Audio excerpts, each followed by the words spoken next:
And speaking of this sort of approach to politics of being very party line and polarizing, that's often been a critique of the gun rights movement, and that it's gotten too close to the Republican Party. Whether that's, I think perhaps that's a bit of a push-pull situation where the country polarized as well, and there aren't a lot of pro-gun Democrats left. But also some of these groups, perhaps the NRA, has obviously been the focus of a lot of this criticism over the years, that they're too close to Trump or too close to the Republicans generally. And I'm wondering about you and how you, when you look at the landscape as far as gun rights advocacy goes, how do you feel about it? Are there specific groups that you prefer? Is there an approach that you prefer? How do your feelings extend there? Yeah, so it's interesting again because within the last few years, decades, I've seen more grassroots groups that I've liked, and again, not ones that I necessarily are major members of or anything, but just kind of watching the landscape. Where for a very long time the NRA was probably the biggest and the baddest that you could find when it came to gun rights. You're seeing a lot of pro Second Amendment groups that are coming up in smaller grassroots ways and ways that are representative of I think what is the real landscape of the Second Amendment, which is multicultural. You've got like LGBTQ gun rights groups and stuff and things like that. I would like to see a lot more representative pro-gun groups out there. And I know they are. They just need a bigger platform or more people, and I think we can certainly make some changes that way. I would like to see that. I'd like to see a lot of small gun advocacy groups, many small gun advocacy groups, for a couple of reasons. I think the areas we all live in our Second Amendment landscape is different. Whether you are living in Arizona or New Hampshire or Montana, what you're using them for, what types of firearms you're using, that type of stuff. Like, it's all a little bit different, whether you're a competition shooter, things like that. We're using home defense or law enforcement. Like, all of these different groups by themselves need different advocacy groups, in my opinion. And then when you get down to gun owners as an individual, again, we have gun owners of every shape, size, color, and everything else you could think of. And that's what we should see in our gun rights groups, in my opinion, because it should be more about the advocacy for the people and what they want out of the Second Amendment, not necessarily just firearms technology as inanimate objects. I see. So groups like the Liberal Gun Club or Pink Pistols or the National African American Gun Association, these sorts of groups that focus on a specific community and trying to represent their needs and views inside of the larger gun owning community. That's an approach that appeals to you, that you want to see more of. Oh, absolutely. I love to see it. My big one sentence piece on that is the Second Amendment is for all Americans. And so I want to see all Americans in the Second Amendment.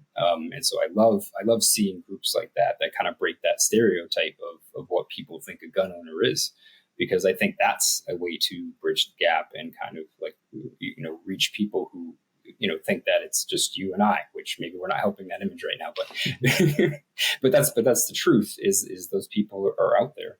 And I want to see more of them, again, I think it does nothing but help our cause. Okay. And so, do you still see value in large national groups like the NRA or some of these other alternatives that do take more of a national focus on the issue? For sure. Because again, there is always that chance that voices can be drowned out.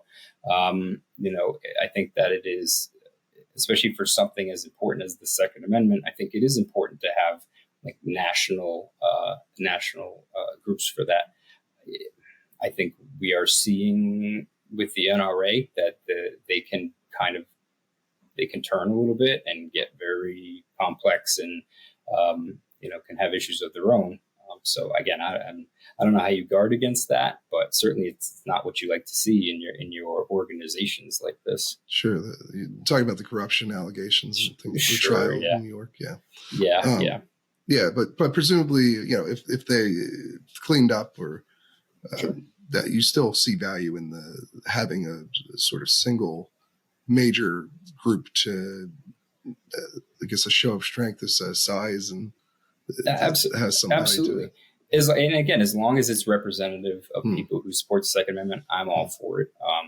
That's my biggest thing. Okay, interesting. And speaking of which, I mean, obviously, what you're talking about there with the gun owners reflecting America, we've seen more and more of that over the last several decades, especially over the last 4 years or so, with this spike in gun ownership among minorities and women in the United States. And, the preference for guns moving from more rural and more hunting focused to more urban and suburban and more self-defense focused, just sort of gun culture 2.0, as people have called this. Mm-hmm. That's really accelerated since the pandemic. There's a huge gun sales spike during the pandemic, and a lot of the people who bought guns were people who traditionally own guns at a lower rate than the rest of the country, right? And so you are seeing a sort of flattening, a more egalitarian distribution of private gun ownership in the United States. And I'm interested as well in how that, obviously you're saying it should reflect gun rights advocacy, and that makes sense. But how has it affected your business? I mean, what are you seeing on the ground and inside of the industry itself? Are you seeing changes there as well to try and embrace these new customers, or how's it going? So I'll say, in New Hampshire, we're getting more diverse up here, but we're not a terribly diverse state. Right. New Hampshire's pretty homogenous pretty state. White. Right. Yeah. But it is here. And that's the thing is that when we talk about diversity, there are groups and cultures here, just like any state, and I think. And I think it extends to beyond race. Obviously, New Hampshire is mostly white, but it's diverse in other ways. Certainly there's a lot of women, a lot of people who, especially politically, it's a fairly unique state. I think that's a little more reflective of the country than, say, Iowa, right? That's one of the reasons why New Hampshire gets attention during the primaries is that it's not as conservative as Iowa. It's a little more of an independent political approach there. Are you seeing that sort of shift in gun ownership show up at the store? Yeah, I mean, we're seeing kind of what we would expect from what we have here in New Hampshire, but what I am seeing is it's more about people who have never thought about owning firearms before. So they are very emblematic of how we are politically and socially.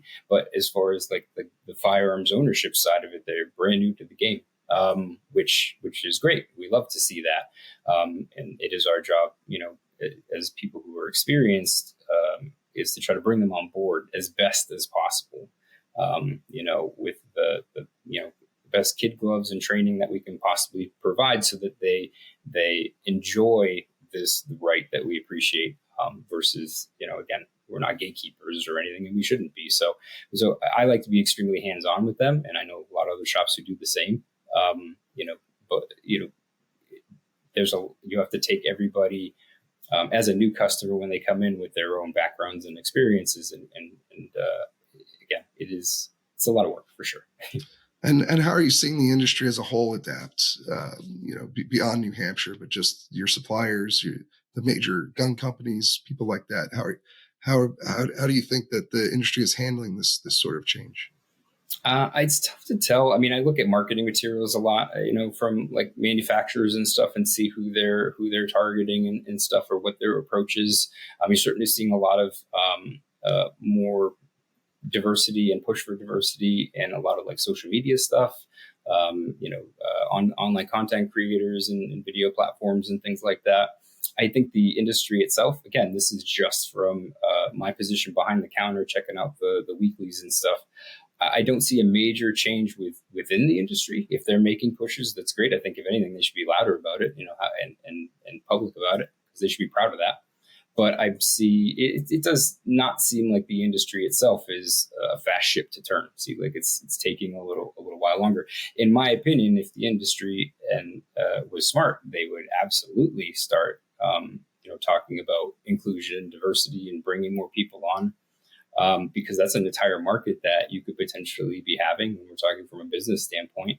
But back to my original point, the Second Amendment's for everybody, and so you want to make everybody feel like it is for them, in my opinion. So, there's obviously really good stuff coming out. I'll see advertisements that kind of, maybe strike when I see them, like, oh wow, that was a really good way they did that. It wasn't the typical, guy looking like me in the shadows, like preparing for the break-in or something like that. It was a great range photo with a really awesome family, and I that's the type of stuff that I would like to see, because I think it softens our image as a community, a gun community, and maybe would make somebody say, well, that doesn't look like such a scary thing or such a dangerous thing. Maybe I want to look into it.